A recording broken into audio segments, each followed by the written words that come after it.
யமுனை இதுதான் இந்திய நாட்டின் மிகவும் மாசுபட்ட நதி.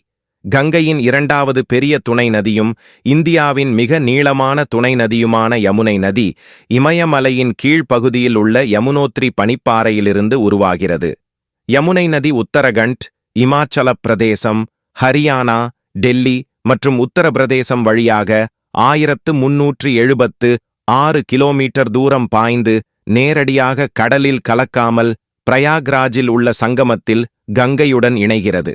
யமுனை நதி சில நேரங்களில் ஜமுனா அல்லது ஜம்னா என்று அழைக்கப்படுகிறது. யமுனை நதி இந்து மதத்தில் மிகவும் புனிதமான நதியாகும்.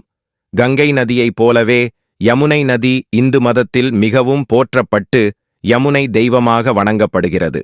கசப்பான உண்மை என்னவென்றால், இந்தியாவில் புனித நதியாக இருக்கும் பல நதிகள் மிகப்பெரிய அளவில் மாசடைந்துள்ளது.